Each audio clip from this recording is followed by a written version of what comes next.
ఇప్పుడు పెళ్లికి సంబంధించి మరొక గ్రాండ్ శారీ చూద్దాం మనము. ఇందాకేం చూసాము అంటే ట్రెడిషనల్ శారీ చూసాం కదా, ఇది వచ్చేసి ట్రెండ్ తగ్గట్టుగా మంచి రిచ్ లుక్ శారీ అనమాట. ఇదంతా కూడా pure Kanchipattu sari with Jamdani work. So total sari అంతా కూడా ఇలాగే మనకి చాలా రిచ్ గా డిజైన్ చేయడం జరిగిందనమాట. బార్డర్స్ చూడొచ్చు, మనకి 2 sides కూడా మంచి బార్డర్ అనేది ఇచ్చేసారు. ఇదంతా కూడా జామ్దాని బార్డర్స్ అనమాట. ఇప్పుడు నడుస్తున్నటువంటి ట్రెండీ డిజైన్ అని చెప్పొచ్చు ఇది. అండ్ అలాగే ఇక్కడ మనం సెకండ్ బార్డర్ చూసుకున్నట్లయితే ఫస్ట్ ఇచ్చినటువంటి బార్డర్నే ఏదైతే ఉందో ఈ ఫస్ట్ బార్డర్ని ఇక్కడ ఫస్ట్లో కూడా ఇచ్చేసారు. అండ్ అలాగే 2 sides బార్డర్ అనేది కంటిన్యూ అయిపోయింది ఇలా. అండ్ మధ్యలో వచ్చేసి ఇలా ప్యాటర్న్ అనేది వస్తుంది, గోల్డెన్ జెరీ వర్క్తో ఇలా ప్యాటర్న్ అనేది వచ్చింది.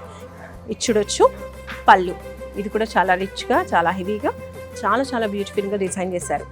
నెక్స్ట్ ఈ బ్యూటిఫుల్ శారీకి బ్లౌజ్ కూడా చాలా బాగా ఇచ్చారు. పెళ్లికి ఇది వచ్చి పర్ఫెక్ట్ శారీ అని చెప్పొచ్చు అనమాట. రిచ్గా హెవీగా ఉంది. ఈ అకేషన్కి సంబంధించి ఇంకో బ్యూటిఫుల్ శారీ చూద్దాం. ఇది పింక్లో చాలా హెవీగా, పట్టుకుంటే కూడా ఆ ఫీల్ అనేది తెలుస్తుంది అనమాట. చాలా సాఫ్ట్గా, చాలా చాలా బాగుంది. Pure Kanchipattu sari. And sari ఓవరాల్గా కూడా మనకి ఇలా వర్క్ అనేది వచ్చిందనమాట. జెరీ అండ్ అలాగే గ్రీన్ కలర్ కాంబినేషన్లో మనకి వర్క్ అనేది కనిపిస్తూ ఉంది. ఈ శారీ అంతా కూడా సెల్ఫ్ కలర్ కాంబినేషన్లో వస్తుంది. అంటే శారీ మొత్తం పింక్లో ఉంటుంది, బ్లౌజ్ బార్డర్స్ అన్నీ కూడా మనకి సెల్ఫ్లో వస్తాయి ఇలా.